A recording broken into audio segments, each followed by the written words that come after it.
Bismillahirrahmanirrahim.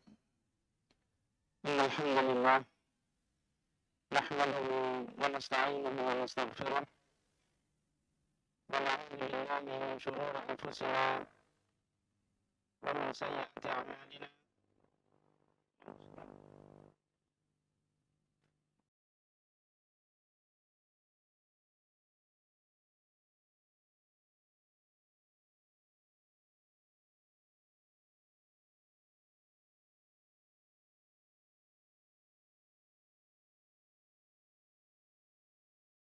Tes tes tes.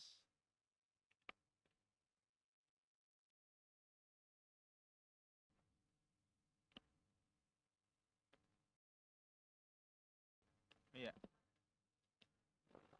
Iya.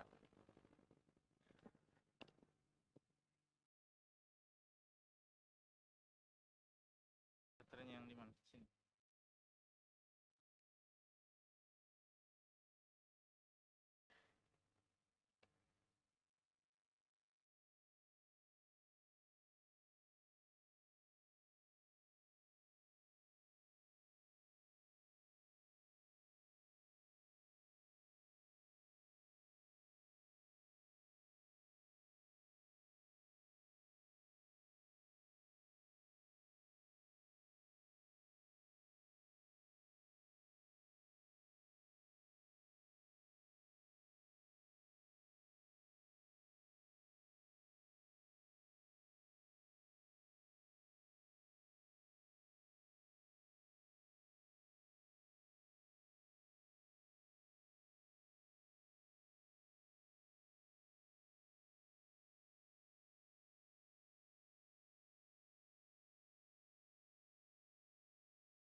Cek cek cek.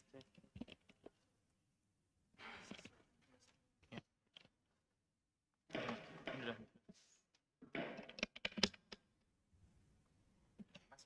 Ya.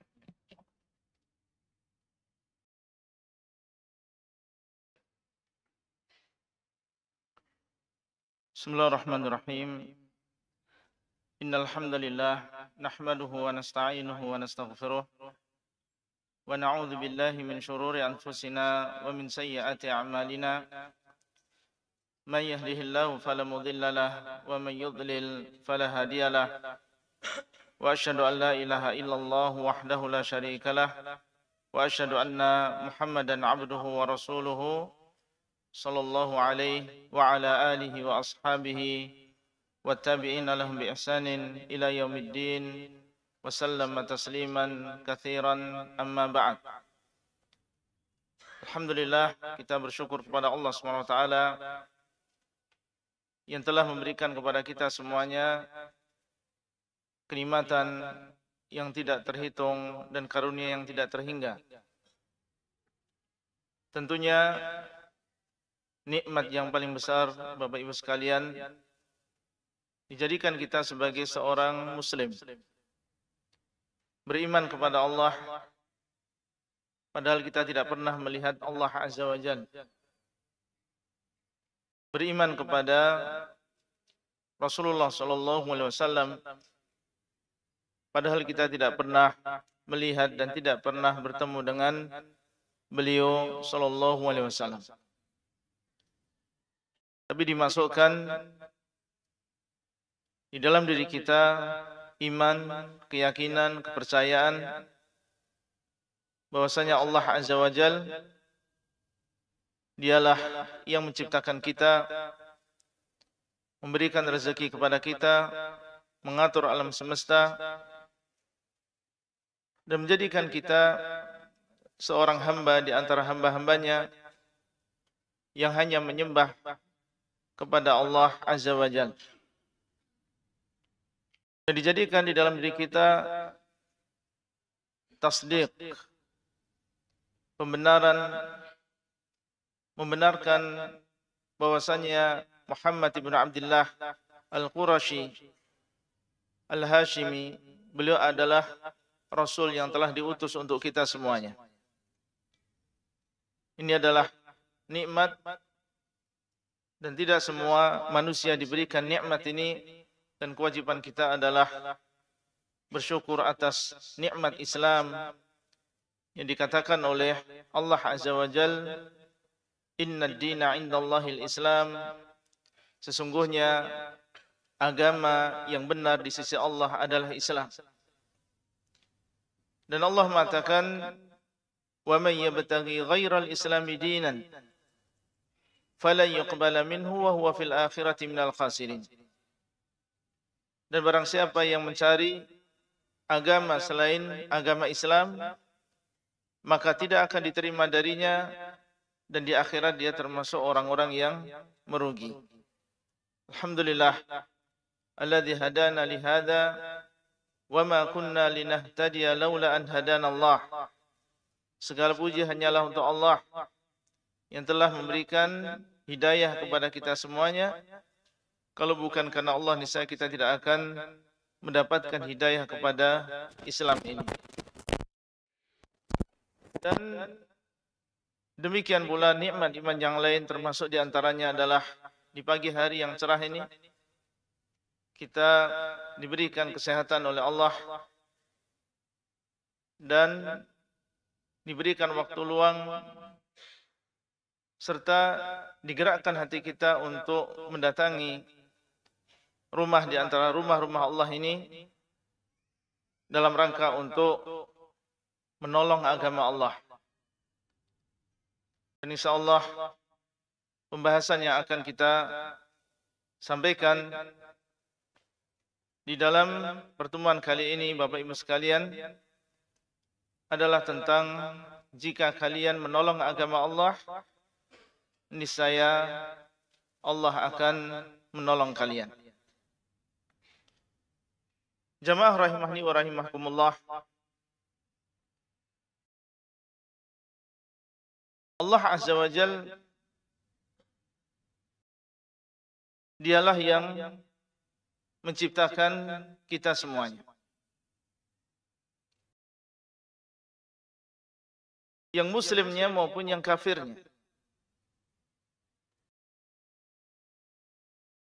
Dan segala sesuatu di tangan Allah. Allah dialah yang memberikan manfaat, dan dialah yang menjadikan mudarat.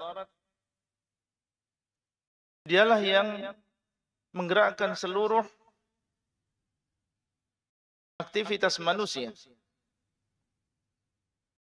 baik ibadah mereka, bahkan termasuk di antaranya adalah maksiat-maksiat yang mereka lakukan, semuanya adalah dengan takdir Allah Azza wa Jalla. Inna kulla syai'in khalaqnahu biqadar. Sesungguhnya segala sesuatu kami ciptakan dengan takdir. Segala sesuatu tidak terlepas dari apa yang sudah Allah takdirkan. Dan Nabi SAW mengatakan, wa antu'mina bil qadari khairihi wa syarrihi. Dan engkau beriman dengan takdir yang baik maupun yang buruk. Yang baik diantaranya adalah ketaatan, kenikmatan. Yang buruk diantaranya adalah kemaksiatan dan juga musibah. Kemudian diantara yang menjadi keyakinan seorang muslim bahwasanya agama Allah, yaitu agama Islam ini, yang kita peluk, yang kita yakini kebenarannya, yang sejak dahulu diutusnya Nabi SAW, kemudian dilanjutkan oleh para sahabat radhiyallahu taala anhum mendakwahkan Islam, generasi tabi'in, para imam-imam, terus dari generasi ke generasi dan sampai di zaman kita, ada saja di sana syaitan-syaitan dari kalangan jin maupun manusia yang berusaha untuk menghalangi Islam, tidak senang dengan tersebarnya agama Allah, berusaha untuk menghalangi manusia dari kebenaran dengan makar dan usaha mereka siang dan juga malam, berusaha untuk menjauhkan umat Islam dari agamanya. Disibukkan dengan syahwat, disebarkan syubhat-syubhat. Mereka berusaha untuk menghancurkan agama Allah, baik dari luar secara langsung dengan fisik mereka, dengan tenaga mereka, ataupun dengan pelan-pelan masuk ke dalam agama ini dengan nifak, kemudian menghancurkan agama ini dari dalam. Dibuatlah di sana aliran-aliran, kelompok-kelompok, dan sengaja dibuat oleh mereka untuk memecah belah umat Islam dan supaya mereka jauh dari pemahaman yang benar, agama yang murni yang dibawa oleh Rasulullah SAW. Disebarkan subhat-subhat tersebut melalui media, dan banyak di antara kaum muslimin yang menganggap bahwasanya itu adalah Islam yang benar, padahal itu bukan dari Islam, dan Allah dan Rasulnya berlepas diri dari pemahaman tersebut. Namun bergembiralah dan berbahagialah kita, Allah Azza wa Jalla telah berjanji untuk menolong agamanya. Allah telah berjanji untuk menolong para rasulnya dan akan menolong orang-orang yang beriman kalau mereka menetapi syarat dari Allah Subhanahu wa taala. Maka sepantasnya lah dan kewajiban kita berhusnudzan. Dalam beberapa ayat Allah Subhanahu wa taala menyebutkan bahwasanya Allah Subhanahu wa taala berjanji untuk menolong Rasulnya dan juga orang-orang yang beriman. Dialah yang mengatakan, Bapak Ibu sekalian, inna lanansuru rusulana walladzina amanu fil hayatid dunya wa yawma yaqumul ashhad. Sesungguhnya kami, yaitu Allah, sungguh-sungguh akan menolong para rasul kami. Rasul yang diutus oleh Allah Azza wa Jalla sebagai perantara antara Allah dan juga manusia, membawa wahyu dari Allah. Sungguh kami akan menolong para rasul kami. Walladzina amanu, dan juga orang-orang yang beriman. Beriman dengan siapa? Beriman kepada Allah dan juga Rasulnya. Bukan hanya para rasul saja yang dijanjikan untuk ditolong oleh Allah, tapi orang-orang yang beriman kepada para rasul tersebut juga mendapatkan janji dari Allah SWT untuk ditolong. Kapan ditolong oleh Allah? Fil hayatid dunya, di dalam kehidupan dunia ini. Allah SWT akan menolong mereka menghadapi makar-makar musuh-musuh Allah. Wa yawma yaqumul ashhad, dan juga ketika mereka kelak di akhirat. Allah SWT menolong para rasulnya dan juga orang-orang yang beriman. Dimudahkan di alam kuburnya, ketika dibangkitkan dari alam kubur, ketika dikumpulkan bersama seluruh manusia dan juga jin di padang mahsyar, Di saat manusia membutuhkan pertolongan, maka Allah SWT akan menolong para rasul dan juga orang-orang yang beriman sesuai dengan kadar keimanan mereka kepada Allah. Dan Allah SWT mengatakan, kataballahu la aghlibanna ana wa rusuli innallaha qawiyyun aziz. Allah telah menetapkan, sesungguhnya akulah yang akan menang dan juga para rasulku.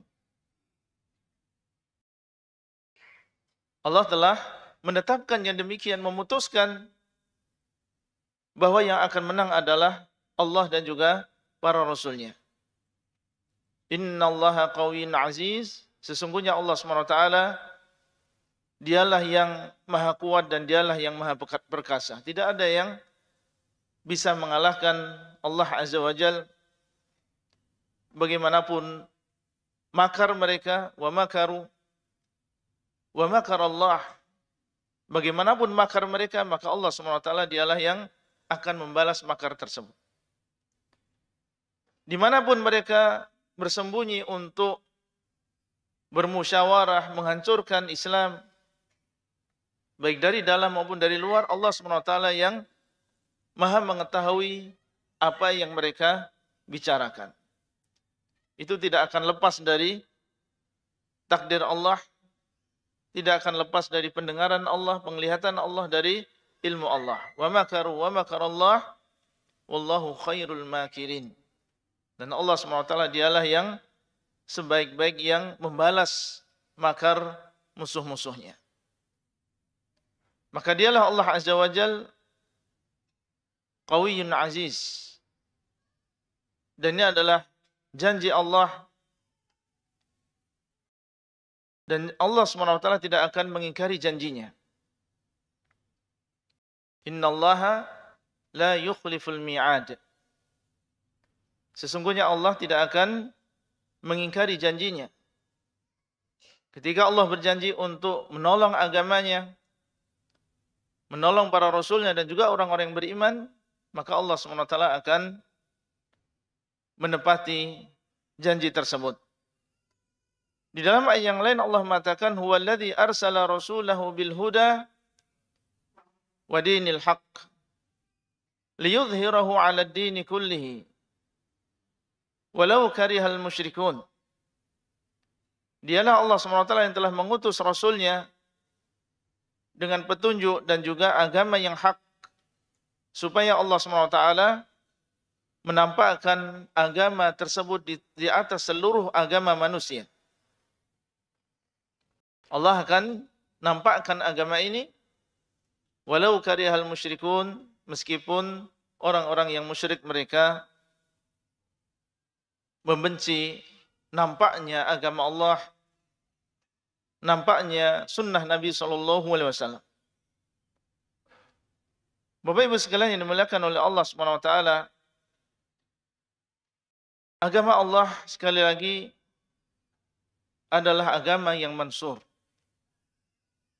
Agama yang akan ditolong. Dan dahulu para sahabat radhiyallahu taala anhum sangat meyakini yang demikian. Umar bin Khattab,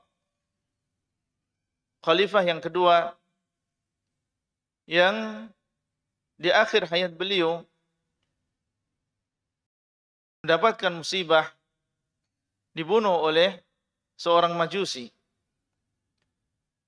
Ketika beliau dalam keadaan menjelang kematian beliau dan manusia tahu bahwasanya luka yang merobek perut beliau ini tidak mungkin disembuhkan, diobati, dan sebentar lagi beliau akan meninggal dunia, maka putranya itu Abdullah bin Umar datang kepada Umar bin Khattab dan meminta kepada bapaknya untuk segera menunjuk salah seorang di antara mereka menjadi khalifah pengganti bagi Umar bin Khattab radhiyallahu taala. Dan saat itu Abdullah bin Umar di antara hujjah beliau, di antara alasan beliau, beliau menyebutkan sebuah permisalan, perumpamaan. Seandainya, dan beliau berbicara kepada bapaknya, yang dahulu adalah seorang penggembala. Wahai bapakku, seandainya engkau memiliki pegawai, seorang penggembala yang engkau tugaskan untuk menjaga onta di tengah padang pasir, kemudian dia datang kepada dirimu dan meninggalkan hewan-hewan tersebut di tengah padang pasir.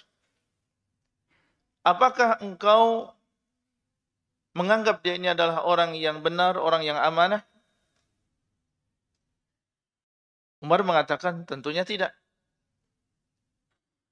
Pegawai, pekerja, penggembala ditugaskan untuk menjaga hewan gembalaan di tengah padang pasir, kemudian dia tinggalkan, ini mengkhianati amanah. Mungkin dicuri, mungkin datang serigala, dan seterusnya. Maka Abdullah bin Umar mengatakan, seandainya engkau meninggal dunia, wahai bapakku, kemudian engkau tinggalkan manusia, tidak memiliki khalifah. Engkau tidak menunjuk seorang khalifah. Bukankah ini termasuk menyanyiakan manusia? Menyanyiakan hamba-hamba Allah. Maka saat itu, Umar bin Khattab yang memang sudah berniat untuk tidak menunjuk seorang pun. Karena beliau ingin meniru Rasulullah SAW. Karena Rasulullah SAW meninggal dunia dalam keadaan beliau tidak menunjuk seorang pun. Tapi beliau tahu bahwasanya orang-orang Islam dari kalangan Muhajirin dan Ansar, mereka semuanya sepakat dengan kepemimpinan Abu Bakar As-Siddiq radhiyallahu taala anhu. Maka beliau terdiam sebentar, menundukkan kepalanya. Kemudian setelah itu beliau mengangkat dan mengatakan, Allahu yahfadhu dinahu. Beliau mengatakan bahwasanya Allah SWT dialah yang akan menjaga agamanya. Coba perhatikan ucapan Umar bin Khattab radhiyallahu taala anhu. Ketika anaknya menyebutkan permisalan tadi, ternyata beliau, dan tentunya beliau adalah seorang khalifah yang telah dipuji oleh Rasulullah SAW, memiliki ilmu yang dalam, mengatakan dengan tegasnya bahwasanya Allah SWT dialah yang akan menjaga agamanya. Artinya, seandainya aku meninggal dunia tanpa menunjuk seorang khalifah setelahku, maka Allah SWT dialah yang akan menjaga agama Islam ini. Tidak perlu takut. Jangan engkau mengikuti permisalan dan juga perumpamaan yang kau sebutkan. Itu perumpamaan untuk manusia. Itu perkara dunia peternakan, dunia pergembalaan. Tapi yang sedang kita bicarakan di sini adalah tentang agama Allah. Maka agama Allah SWT bukan kita yang menjaganya, tetapi yang menjaga adalah Allah Azza wa Jalla. Bapak Ibu sekalian, ini adalah keyakinan yang ada di dalam diri para sahabat radhiyallahu taala anhum, dan itulah yang seharusnya ada di dalam diri kita. Dan ini adalah bentuk husnudzon kita kepada Allah Azza wa Jalla, bahwasanya Allah SWT akan menolong agama ini. Allah SWT akan menjaga agama ini meskipun orang-orang yang musyrikin, meskipun orang-orang yang kafir, mereka tidak senang dengan nampaknya dan tersebarnya agama Islam ini. Kemudian, mengapa kita diperintahkan untuk menolong agama Allah? Di dalam beberapa ayat, Allah SWT memerintahkan orang-orang yang beriman untuk menolongnya. untuk menolong agama ini. Di antaranya adalah firman Allah Azza wa Jalla, "Ya ayyuhalladzina amanu in tansurullah yansurkum wa yutsabbit aqdamakum." Wahai orang-orang yang beriman, kalau kalian menolong Allah, niscaya Allah akan menolong kalian dan menetapkan kaki-kaki kalian. Allah SWT menjanjikan kalau kita menolong agama Allah, maka kita akan ditolong oleh Allah SWT. Di sini ada perintah untuk menolong agama Allah. Dan Allah juga mengatakan, وَلَا يَنْصُرَنَّ اللَّهُ مَنْ يَنْصُرُهُ إِنَّ اللَّهَ قَوِيٌّ عَزِيزٌ. Dan sungguh Allah SWT akan menolong orang yang menolongnya. Allah janjikan pertolongan bagi orang yang menolong agama Allah. Berarti ada anjuran, ada perintah untuk menolong Allah SWT. Dan Allah SWT juga mengatakan dalam surat Shaf, "Ya ayyuhalladzina amanu kunu ansarallah." Wahai orang-orang yang beriman, jadilah kalian orang-orang yang mau menolong Allah. Kama qala Isa bin Maryam lil hawariyyin man ansari ila Allah. Sebagaimana diucapkan oleh Isa ibn Maryam kepada murid-muridnya al-hawariyyin, siapa yang menolongku kepada Allah? Qala al-hawariyuna, berkata al-hawariyun, murid-murid dari Nabi Isa alaihi salam, nahnu ansarullah, kami akan menolong Allah. Allah SWT menyebutkan ayat ini untuk menunjukkan kepada kita mulianya dan juga terpujinya dan bahwasanya menolong Allah Azza wa Jalla dan juga agamanya ini adalah termasuk amal soleh yang orang-orang beriman diperintahkan dan juga dianjurkan untuk melakukan amalan ini. Ternyata Allah SWT memerintahkan kita semuanya untuk menolong agamanya. Kenapa demikian? Apakah Allah SWT butuh kepada kita? Jawabannya, tidak. Allah SWT dialah yang menguasai segalanya. Orang-orang kafir yang mereka membuat makar, ingin menghancurkan Islam, Allah SWT yang menciptakan mereka. Tidak ada satu butir nasi pun kecuali itu berasal dari Allah. Tidak ada $1 pun, $1 pun, $1 pun yang mereka dapatkan kecuali itu berasal dari Allah. Kalau Allah menghendaki, dalam sekejap mata Allah akan hancurkan mereka semuanya. Wa ma dzalika 'ala Allahi bi'aziz. Itu bukan sesuatu yang sulit bagi Allah.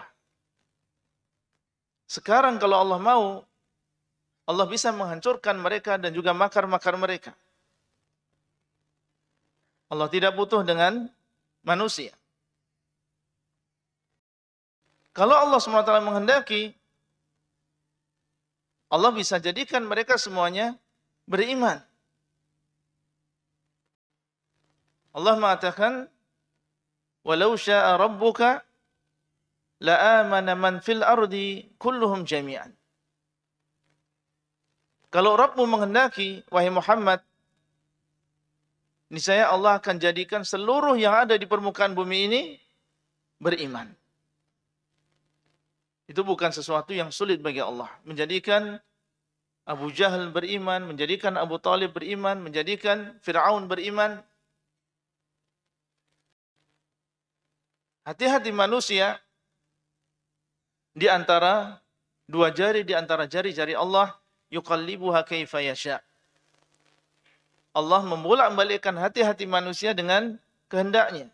Yang ini diberikan hidayah, yang ini diberikan kesesatan. Kalau Allah menghendaki, seluruh manusia bisa dijadikan beriman oleh Allah SWT. Allah SWT tidak butuh dengan pertolongan kita. Jumlah tentara Allah di langit maupun di bumi jauh lebih banyak daripada jumlah manusia. Seandainya manusia dari awal sampai akhir dikumpulkan, dibandingkan dengan jumlah tentara Allah SWT, maka para malaikat ini tidak ada yang mengetahui jumlahnya kecuali Allah. Wa ma ya'lamu junuda rabbika illahu. Tidak mengetahui tentara-tentara Allah, jumlah mereka, kecuali Allah SWT.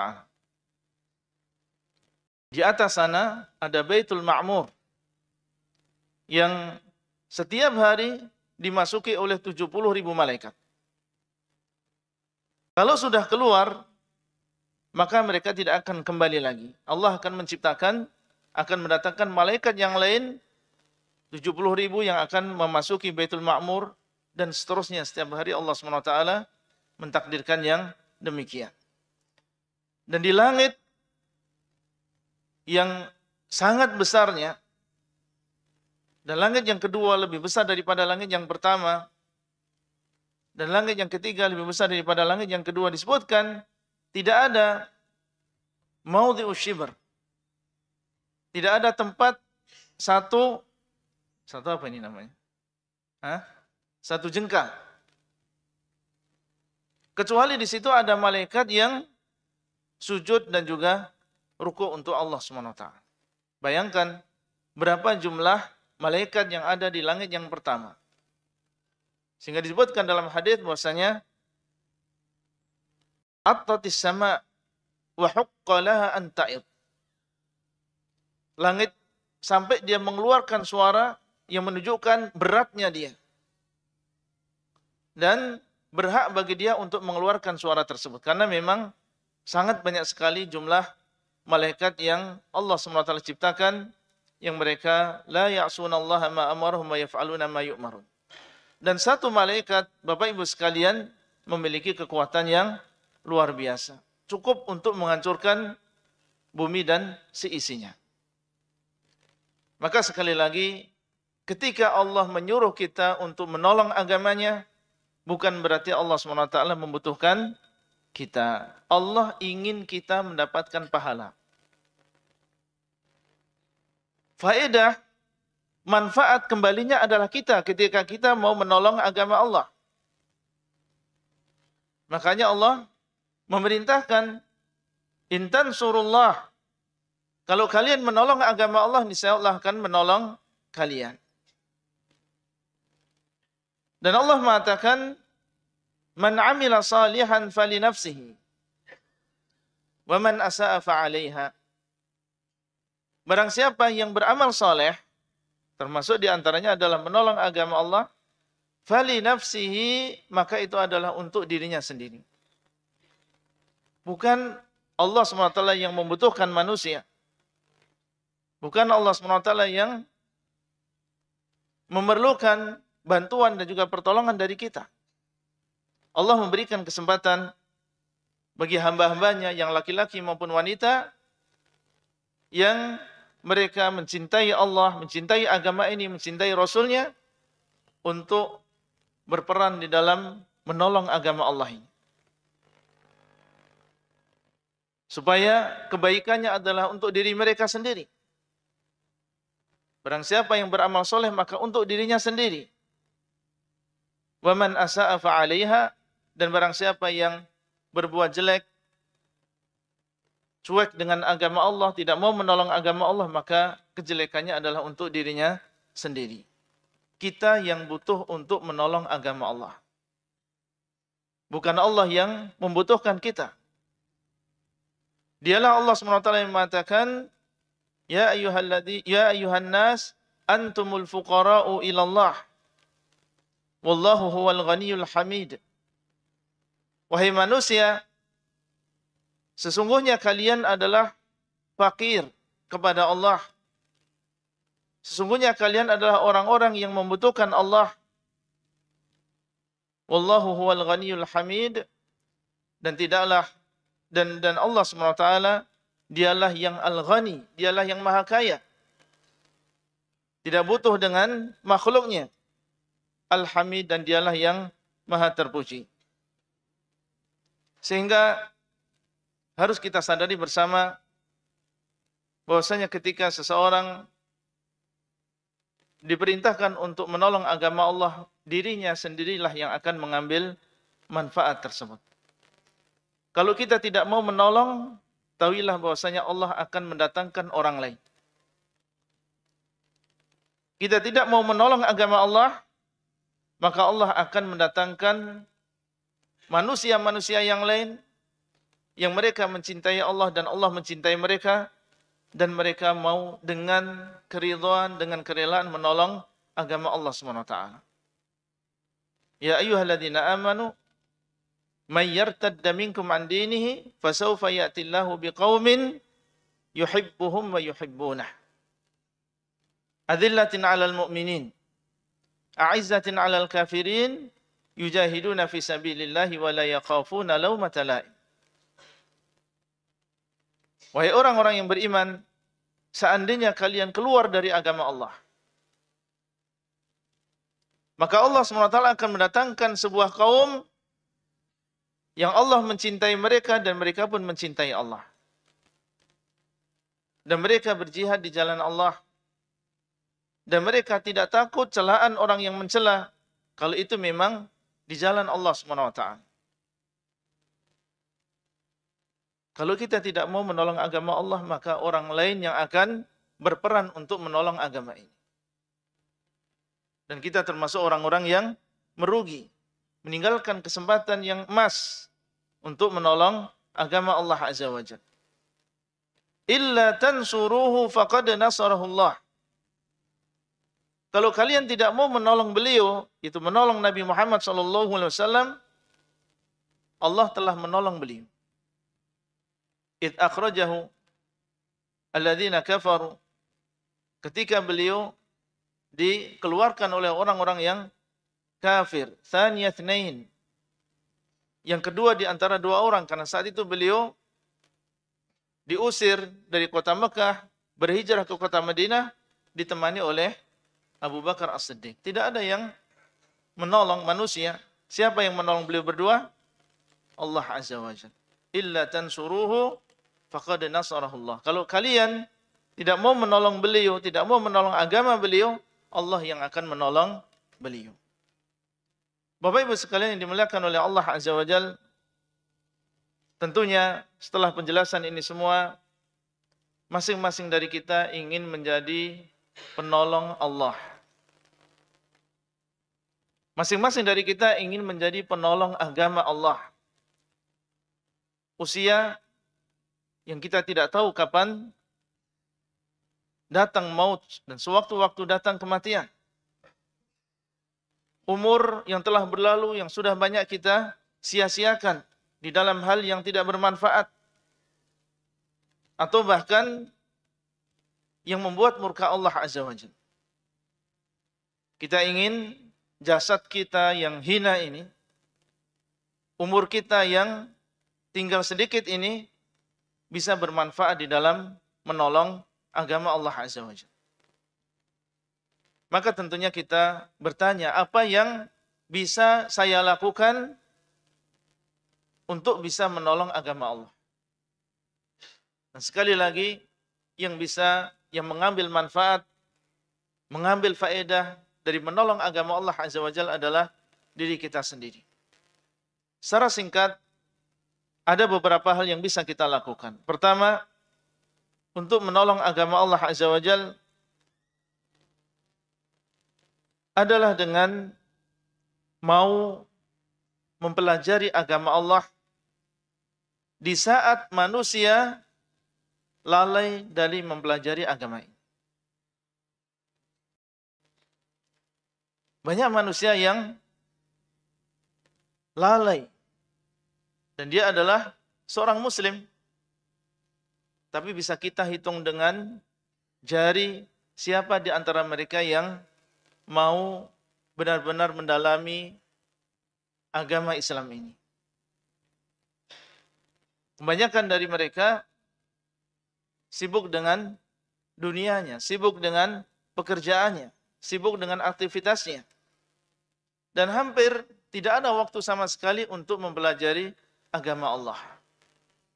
Seandainya dia membaca Al-Quran, maka sesempatnya. Seandainya dia membaca hadis, maka ketika ada waktu yang tersisa dari aktivitas-aktivitas dia sehari-hari. Ketahuilah bahwasanya di antara hal yang utama, dan ini adalah termasuk makna menolong agama Allah, adalah kita mau mempelajari agama Allah Azza wa Jalla. Menghidupkan agama ini. Mempelajari agama ini di saat manusia lalai dan juga cuek dengan agamanya. Tentunya mempelajari agama Islam yang murni, yang dibawa oleh Rasulullah SAW, yang berdasarkan sumber yang benar, berdasarkan Al-Quran, berdasarkan hadis, berdasarkan pemahaman yang benar, yaitu pemahaman para sahabat radhiyallahu taala anhum, yang kita semuanya sepakat bahwasanya mereka, Abu Bakar, Umar bin Khattab, Utsman bin Affan, Ali bin Abi Thalib, dan juga para sahabat yang lain, mereka adalah orang-orang yang telah dipuji oleh Allah dan juga Rasul-Nya. Khairun nasi qarni, thumma alladhina yalunahum, thumma alladhina yalunahum. Sebaik-baik manusia adalah yang hidup di zamanku, yaitu para sahabat. Kemudian yang datang setelah mereka, kemudian yang datang setelah mereka. Ketahuilah bahwasanya kedatangan Bapak Ibu sekalian di majelis ilmu seperti ini adalah bagian dari menolong agama Allah. Ingin menghidupkan agama Islam yang dibawa oleh Nabi SAW minimal di dalam diri kita masing-masing. Kita mendengar hadis, mendengar ayat, mendengar ucapan para ulama, memiliki faedah, memiliki pemahaman, bertambah pemahaman. Semakin kita memahami agama ini, maka itu adalah bagian dari menolong agama Allah. Nyambung Islam tersebut sampai kepada diri kita. Berarti sebaliknya, termasuk tidak menolong agama Allah ketika seseorang membiarkan dirinya dalam keadaan jahil. Membiarkan dirinya dalam keadaan bodoh.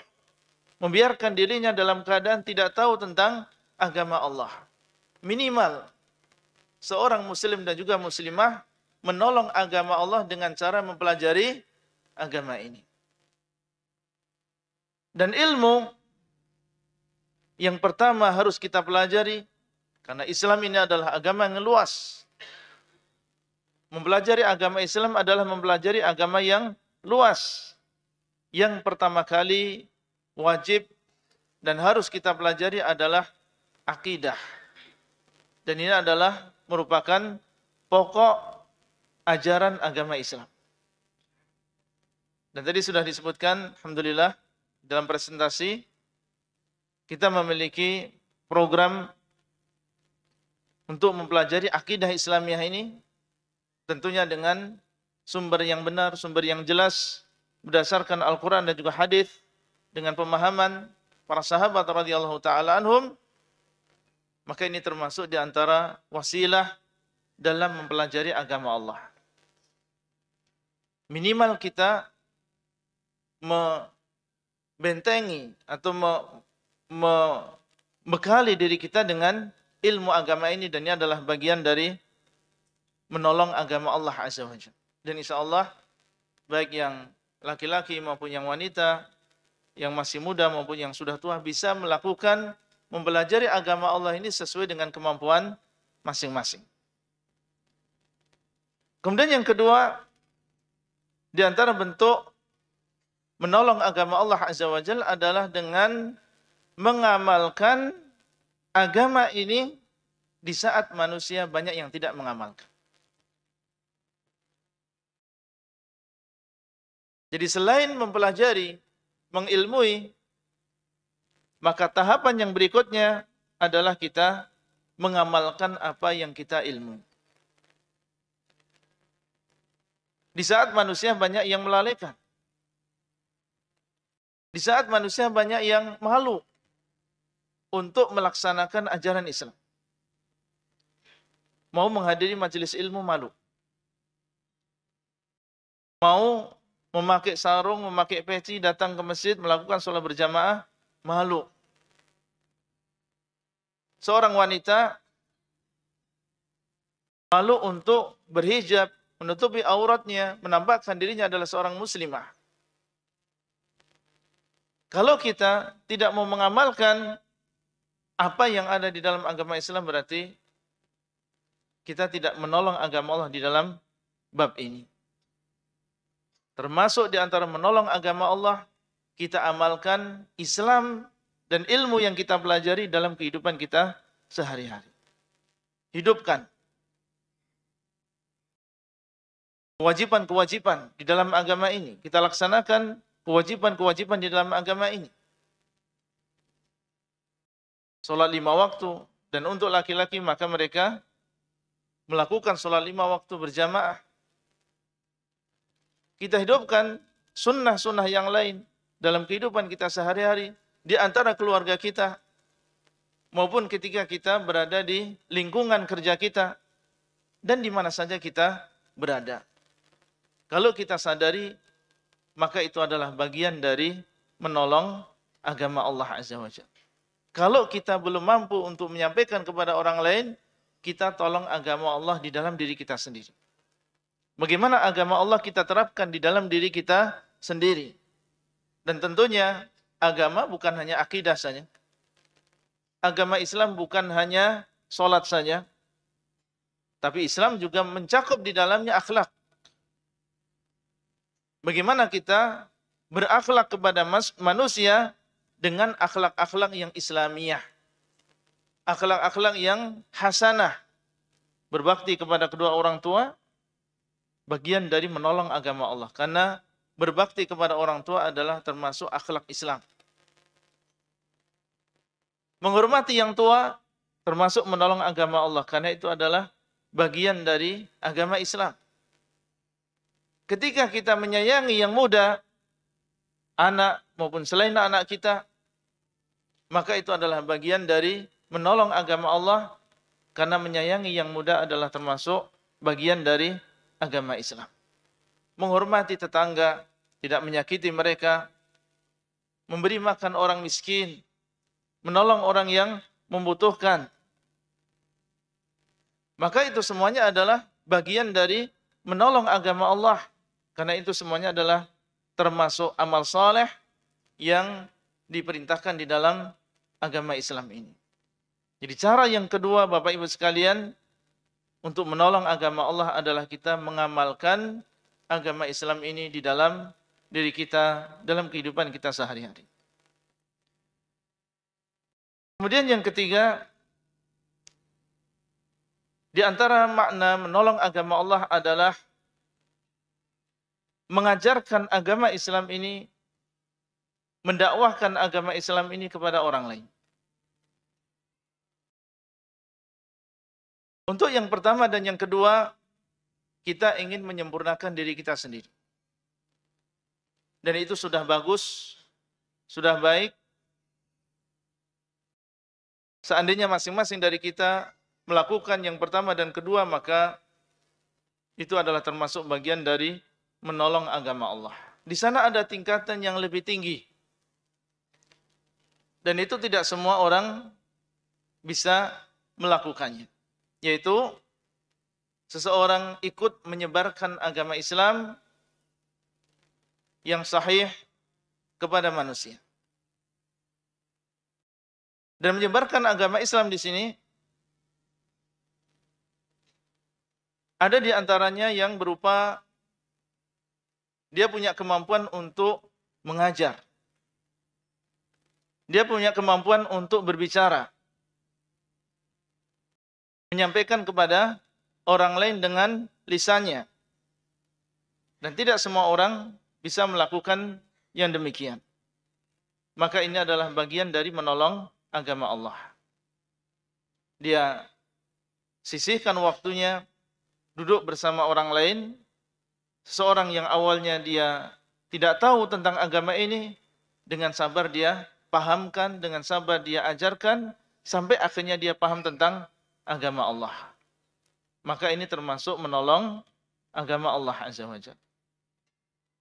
Baik yang ada di depannya adalah sedikit, 1, 2 orang, 3 orang, atau lebih daripada itu, maka itu adalah termasuk bagian dari menolong agama Allah. Dan tidak semuanya diberikan kemampuan untuk berbicara, menyampaikan dengan lisannya agama Islam ini. Atau yang kedua, kalau seseorang tidak bisa berbicara, maka dia menjadi orang-orang yang menyelenggarakan kajian ilmiah tersebut.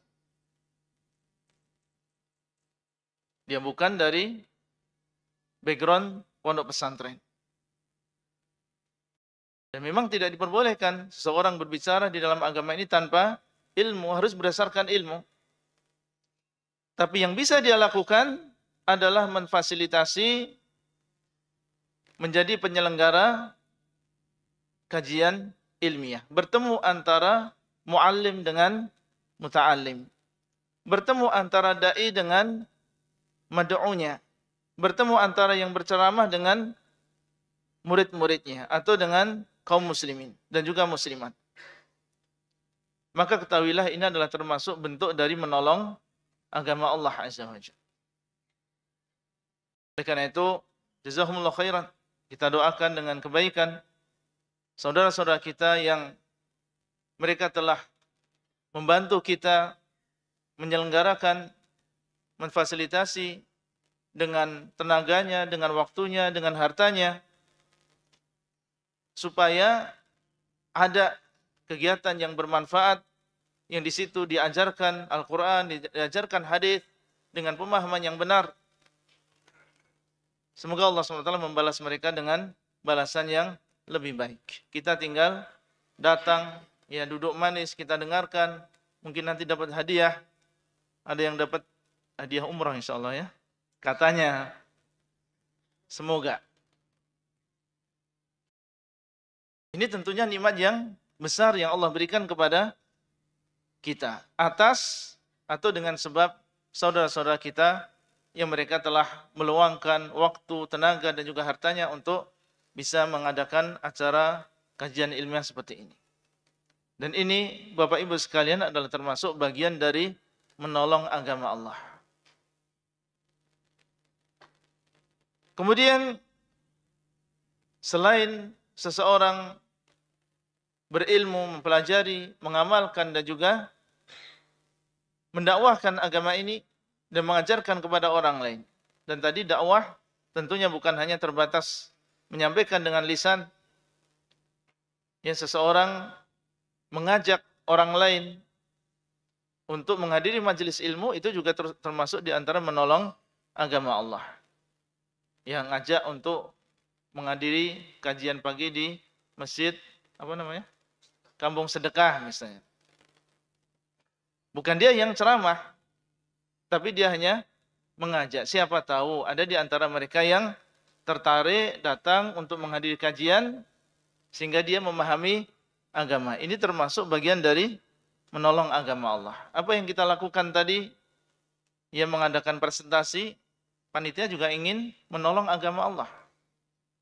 Ya, ingin menunjukkan kepada Bapak Ibu sekalian di sana ada program yang mungkin kita belum tahu, kita belum mengikuti, yang di situ kita bisa mempelajari akidah Islam, mempelajari agama Islam ini dengan baik dan juga benar. Ini termasuk bagian dari menolong agama Allah Azza wa Jalla. Kemudian yang keempat, di antara bentuk menolong agama Allah adalah bersabar.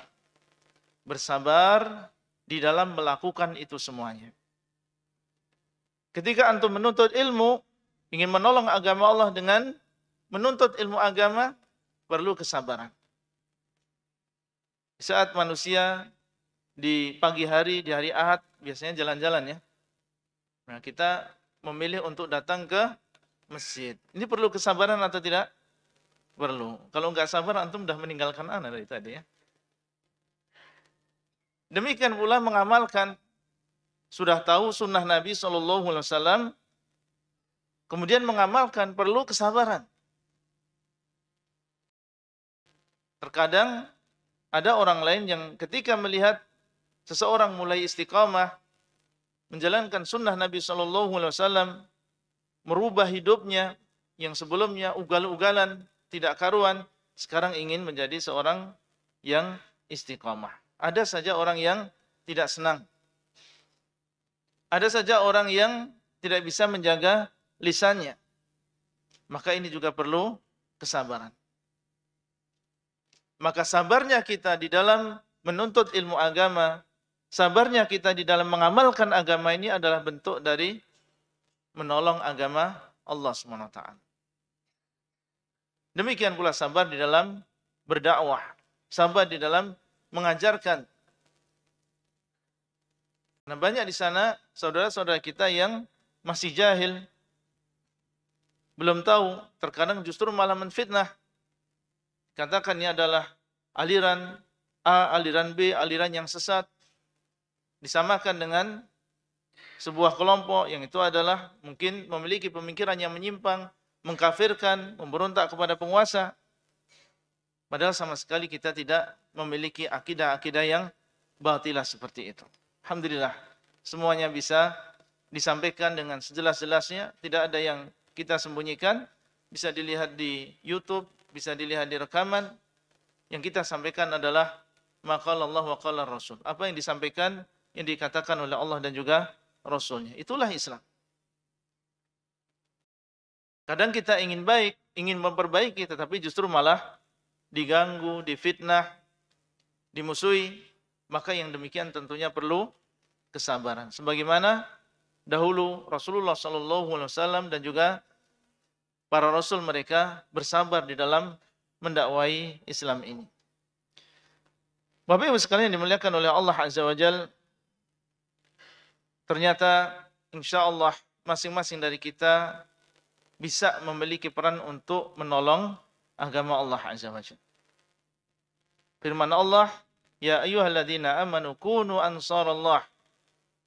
Wahai orang-orang yang beriman, hendaklah kalian menjadi penolong Allah. Ini untuk semuanya. Bukan hanya untuk laki-laki, bukan hanya untuk wanita saja. Kita masing-masing bisa menolong agama Allah sesuai dengan kemampuan kita. Dengan menuntut ilmu agama adalah bagian dari menolong agama Allah. Mengamalkan, mendakwahkan, bersabar di atas ilmu, amal dan juga dakwah tadi, maka itu adalah bagian dari menolong agama Allah. Semoga Allah SWT memberikan taufik kepada kita semuanya untuk bisa menjadi ansarullah, orang-orang yang menolong Allah dan juga menolong agamanya. Demikian yang bisa kita sampaikan pada kesempatan kali ini, semoga bermanfaat. Dan mungkin ada pertanyaan yang berkaitan dengan materi, kami persilahkan.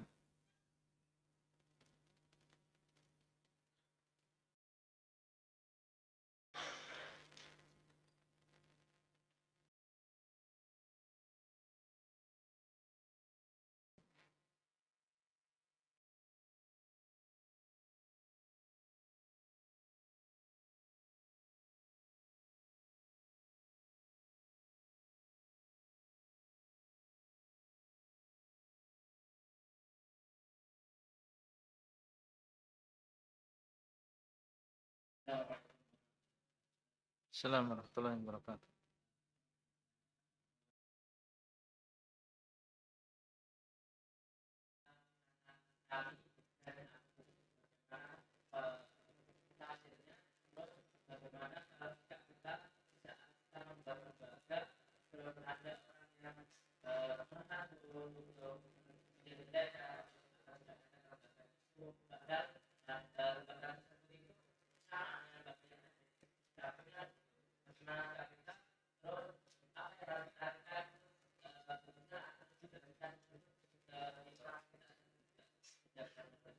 Ya. Allah SWT mengatakan, "Afala yatadabbaruna al-Qur'an?" Apakah mereka tidak mau mentadabburi Al-Qur'an? Walau kana min 'indi ghairillahi lawajadu fihi ikhtilafan katsira. Seandainya Al-Qur'an adalah berasal dari selain Allah, niscaya mereka akan mendapatkan di dalamnya perselisihan yang banyak. Kadang Allah SWT menyebutkan aku di dalam Al-Qur'an. La aghlibanna ana wa rusuli.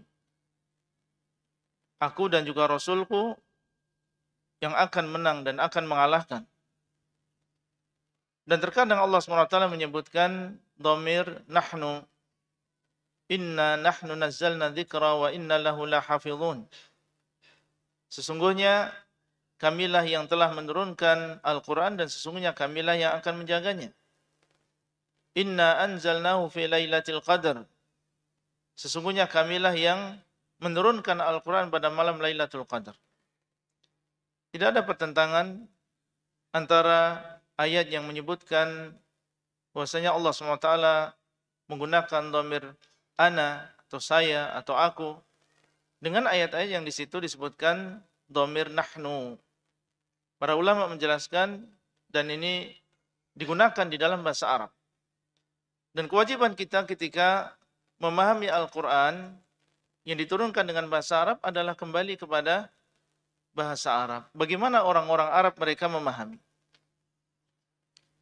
Di dalam bahasa Arab, terkadang seseorang individu menggunakan kata kami untuk menunjukkan pengagungan. Seorang raja misalnya berbicara kepada utusan dari negara lain. Dia mengatakan kami telah mengutus, kami telah melakukan demikian, kami telah melakukan demikian, kami telah menulis surat. Apa maksudnya? Ingin membesarkan dirinya. Itu digunakan di dalam bahasa Arab. Dan Allah Azza wa Jalla menurunkan Al-Quran dengan bahasa Arab. Dan dialah Allah SWT yang Al-Azim. Dialah yang maha besar. Dialah Al-Kabir, dialah yang maha besar.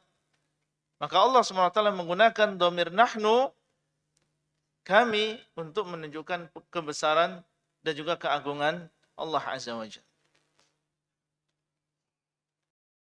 Dan dia adalah Al-Wahidul Qahar. Allah SWT dialah yang Maha Esa dan dialah yang Maha menguasai. Adapun itu yang diyakini oleh seseorang yang memiliki ilmu dan dia memiliki iman, bukan hawa nafsu. Adapun orang-orang yang di dalam hatinya ada penyakit, maka dia mengikuti ayat-ayat yang mutasyabihat. Fa ammal ladzina fi qulubihim zayg fayattabi'una ma tasyabaha min. Orang yang di dalam hatinya ada penyimpangan, ada penyakit, maka dia akan mengikuti ayat-ayat yang mutasyabihat. Orang-orang di luar Islam, Nasara misalnya, dan dia membaca Al-Quran tujuannya bukan untuk mencari kebenaran. Ada di dalam hatinya penyakit. Ketika dia mendapatkan ayat kami, sesungguhnya kami, apa yang ada dalam benaknya? Ini menunjukkan bahwasanya Tuhan itu lebih dari satu. Di sana ada Tuhan anak, di sana ada Tuhan ibu, di sana ada Tuhan Bapa. Kemudian kemana-mana dia berbicara di hadapan umat Islam, Al-Quran kalian, kitab kalian, menunjukkan bahwasanya akidah kami adalah akidah yang benar. Ini yang dilakukan oleh orang yang di dalam hatinya ada penyakit. Adapun seorang muslim, maka dia mengetahui bahwasanya tidak mungkin antara satu ayat dengan ayat yang lain terjadi perbedaan, terjadi bentrokan. Pasti ada korelasi, ada hubungan antara satu ayat dengan ayat yang lain. Semuanya berasal dari Allah. Jadi Allah SWT dialah yang Maha Esa. wa'budullah wa la tusyriku bihi syai'a. Hendaklah kalian menyembah kepada Allah sesungguhnya, dan janganlah kalian menyekutukan Allah dengan sesuatu apapun. Allah SWT dialah al-wahidul ahad. Qul huwallahu ahad. Katakanlah bahwasanya Allah dialah ahad yang maha esa. Lam yalid wa lam yulad wa lam yakul lahu kufuwan ahad. Tidak melahirkan dan juga tidak dilahirkan, dan tidak ada yang serupa dengan Allah. Allah SWT dialah yang maha esa. La ilaha illallah. Tidak ada sesembahan yang berat disembah kecuali Allah. Adapun ketika Allah SWT menyebutkan nahnu, maka maksudnya apa tadi? Pengagungan. Barakallahu fikum. Nah, kemudian pertanyaan yang kedua tentang masalah mendirikan sebuah lembaga pendidikan misalnya atau yayasan. Kemudian ternyata di sana ada sebagian masyarakat yang justru malah menghasut, menfitnah, mencurigai dan seterusnya, maka demikianlah lika-liku dakwah dan lika-liku dalam menolong agama Allah Azza wa Jalla. Yang perlu kita sampaikan pertama, tentunya seorang harus memiliki keikhlasan dalam mendirikan sebuah yayasan atau lembaga. Niatnya adalah i'la'u kalimatillah. Niatnya adalah untuk menegakkan kalimat Allah. Niatnya adalah untuk menolong agama Allah melalui lembaga tersebut.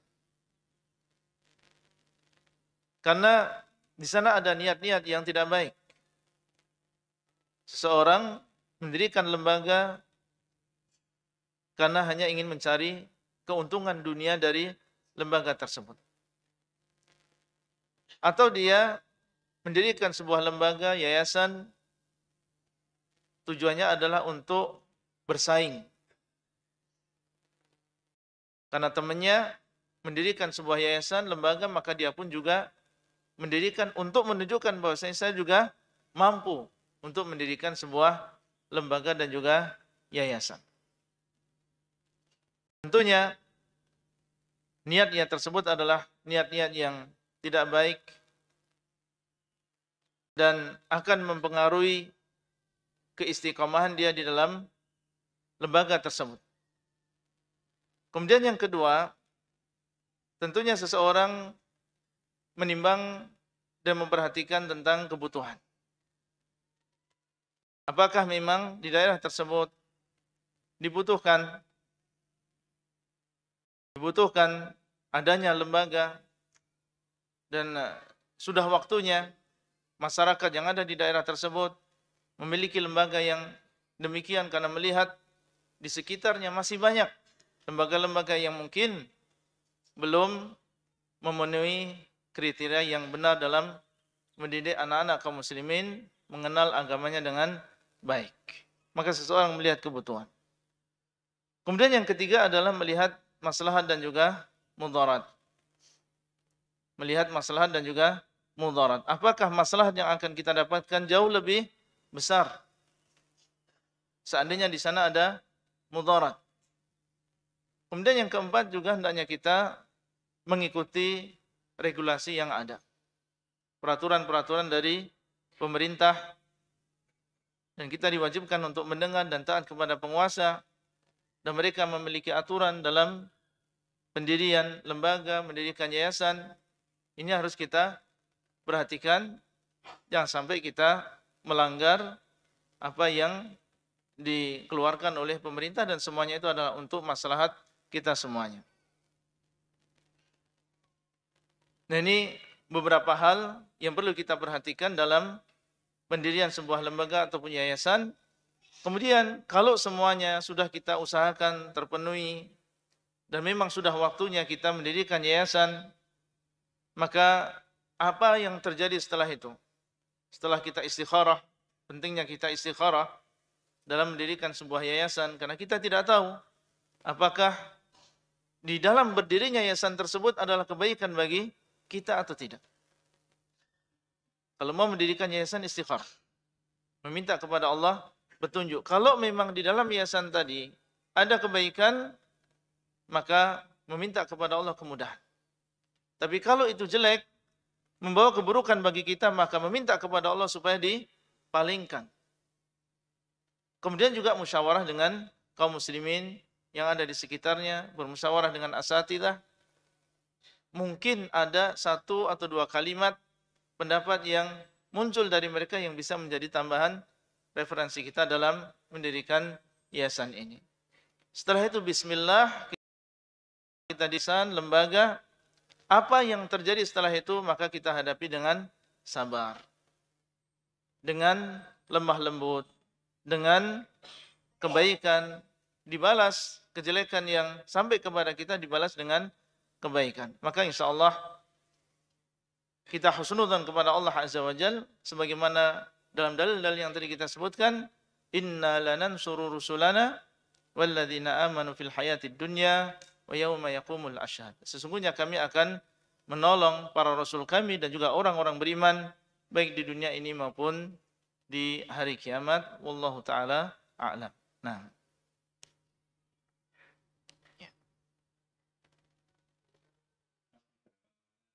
Satu lagi mungkin. Ya.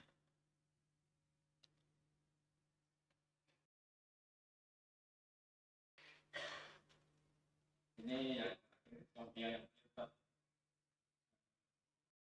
ya, ya.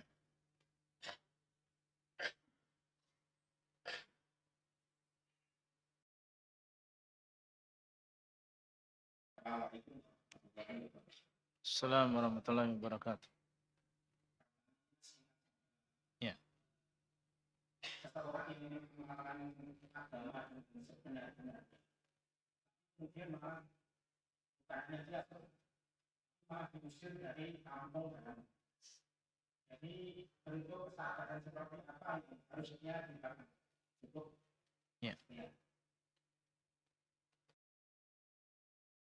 Telah diusir dari kampungnya orang yang lebih baik daripada kita. Siapa? Rasulullah Sallallahu Alaihi Wasallam.